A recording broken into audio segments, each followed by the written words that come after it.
Hello there, good evening and welcome to another edition of Viewpoint. I'm your host, Eddie Lane. Of course, we're continuing to examine and to monitor what is happening in our country. Clearly, we're heading to a constitutional crisis after March 21st, 2019. This is as a result of the passage of the no-confidence motion on December 21st, 2018 and the government's reluctance to honor the Constitution and to call elections within the 90 days. We have seen quite a number of things coming out from the government side where they're clearly trying to avoid having those elections held within the constitutionally prescribed timeline. I have with me in studio Mr. Odinga Lumumba. He is a member of Parliament of the People's Progressive Party. Mr. Lumumba, welcome to the program. Thank you. Like I said in my opening remarks, the fact that the government continue to ignore what is happening, ignore our constitution, and they themselves are the ones that somehow seem to be creating a constitutional crisis very soon, which could have a devastating impact on our country, economically, diplomatically, and on so many fronts. Your thoughts? Well, we need to go back to the beginning. I think the track record of the government on the economy, social issues, public infrastructure has been very poor. And this has caused a loss of faith among its followers and the Guyanese population as a whole. This reaction has led to a vote of no confidence in Parliament. A vote of no confidence comes about when there's no longer confidence in the government, and people figure the government needs to go for a variety of reasons. But the basic reason is that economically the government has failed and the government is on the verge of collapsing mentally and socially. But the impact of the no confidence vote is that the government there's no government. The president stays within 90 days and he's supposed to call an election. There has been some lack of clarification on this issue by the government side. We were very clear on our side. So the government side went to the courts, and the Chief Justice ruled that there is no cabinet. The cabinet and the government has resigned, which means that means they have no more authority, they have no more power, and they cannot govern. So the role of the president at this point in time is a caretaker president. He's in charge of the process of governing until there's another election in 90 days. The government has rejected this notion, and they have appealed, and they have asked for a stay of execution. That was also rejected. Then we received a letter from the president asking us for us to meet on the 6th of March to discuss the way forward as to elections, going back to Parliament, and some other issues. But the leader of the opposition, Dr. Jagju, has done the correct thing. He has said, it doesn't make sense for us to meet. Give us a date of the election. Then we can meet to discuss that date or any subsequent or any substantial matters surrounding that date. So today is the 5th, and the proposed meeting date was tomorrow, the 6th. So we're still waiting a response from the government. But so right now, as we speak, in 16 days, there'll be no government, at least from our point of view. There'll be no government. What does that mean? If you're an investor who wants to come to Guyana, you see Guyana as an unstable country, you no longer want to invest.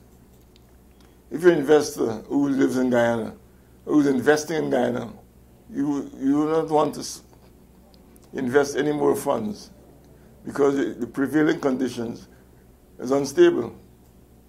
The Guyanese population, in the period of Guyana, they want to invest in their small business, take a little loan, make decisions for their children. They're going to put that on hold because in their mind, they're seeing chaos. They're seeing political chaos, economic instability. So that's where we are at this point in time. But I want to ask you, bearing all of this in mind, the devastating impact it can have on the country, but on the other hand, you're seeing GCOM seems to be bent on not honoring its obligation, its constitutional obligations to commence preparations for the elections. And the president, on the other hand, is ignoring the fact that he is obligated by virtue of Article 1066 and 1067 to name a date for elections. Well, the president is playing games. The president has the authority to set a date for elections. The GCOM list is good until the end of April. The longer GCOM takes to delay this election will cause further political chaos. On one side, there's a good boy, good cop, bad cop is being played. President Granger is playing a good cop. GCOM is playing a bad cop.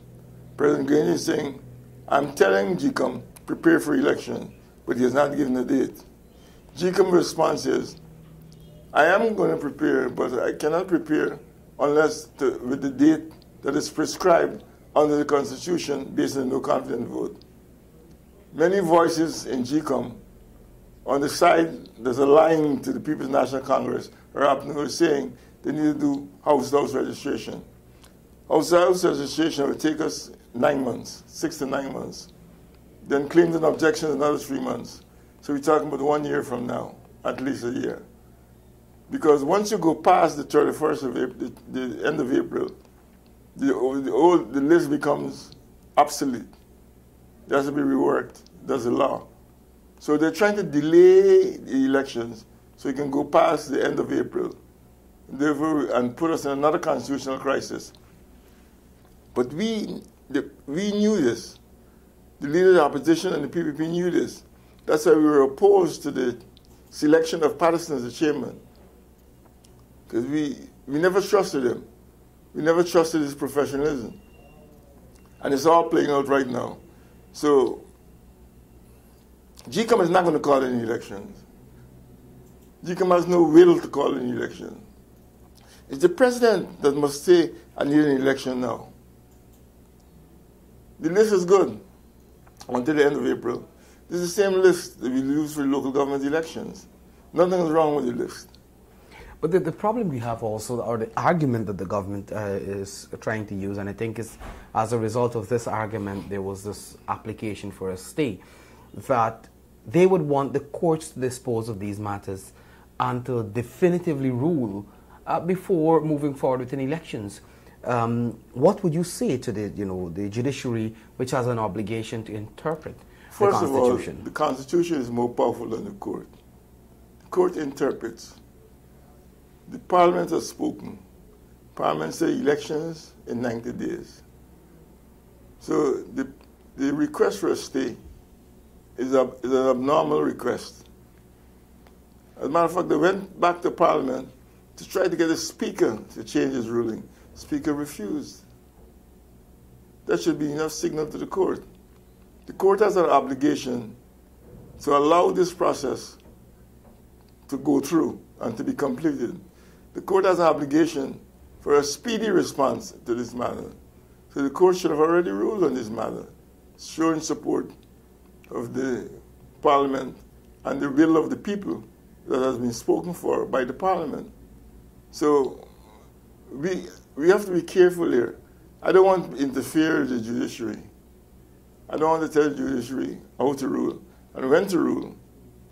But I'm saying the judiciary needs to stay on the side of justice and the side of the Constitution.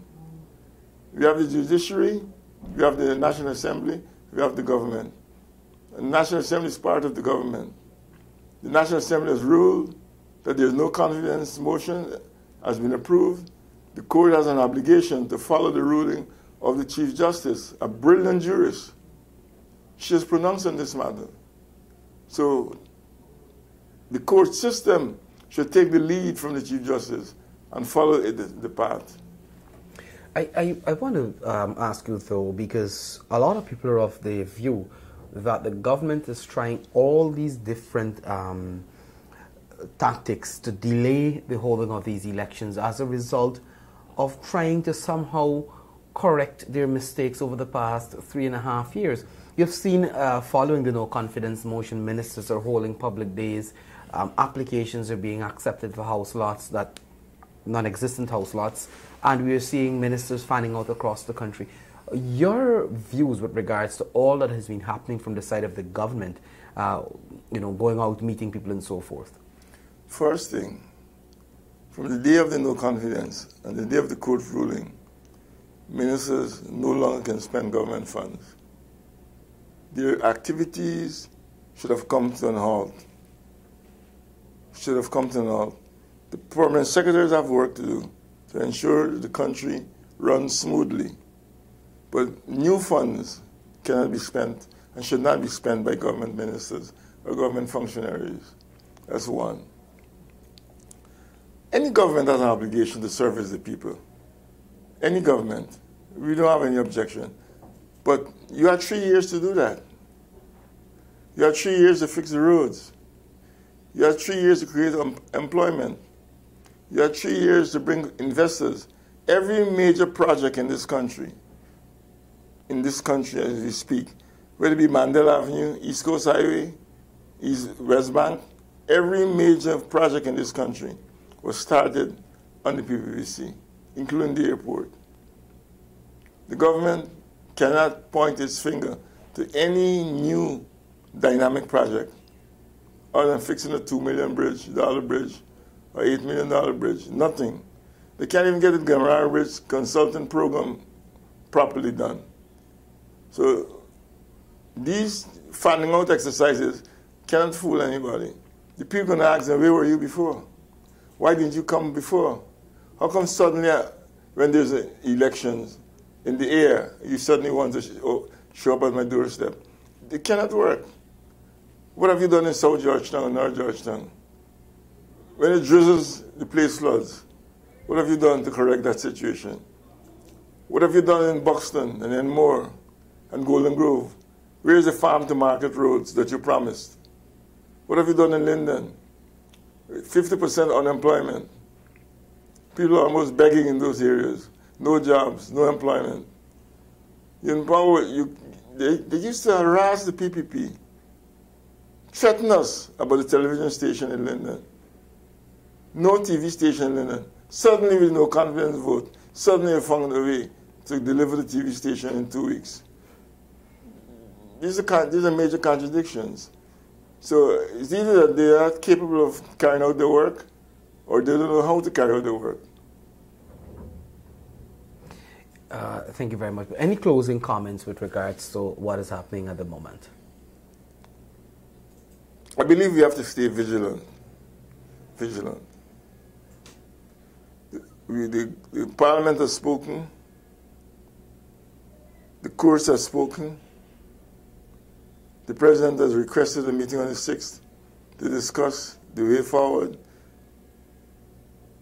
The opposition leader said clearly, there's no way forward until you name a date for the election.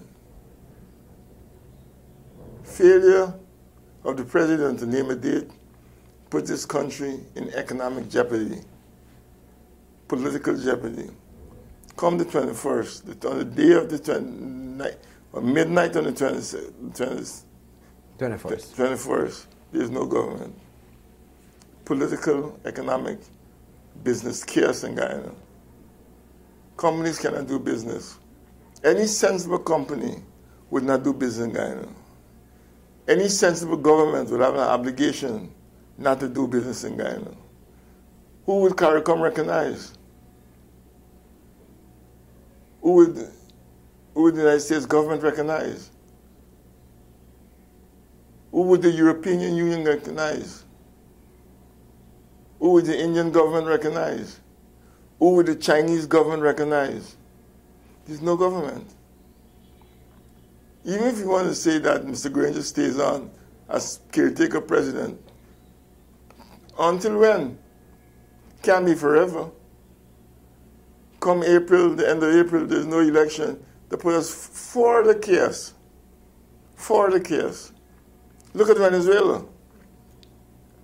Look at Venezuela. Political chaos. We want to be like Venezuela? How can the countries that are functioning in Guyana with their embassies cannot turn a blind eye to Guyana and at the same time be critical of Venezuela? We're moving to a zone that we cannot explain. a zone that we don't understand. We're moving into a zone, twilight zone. Thank you very much, Mr. Lumumba. Of course, we will continue to monitor what is happening in our country and to keep you, the citizens of Guyana, updated and informed as to all these developments that are taking place almost on a daily basis with regards to the actions of the government and the deliberate attempt to evade and avoid having these elections, even if it means trampling on our constitution, ignore our constitution, or lead us into a constitutional crisis. Again, thank you for joining us and thank you for being here. Thank you.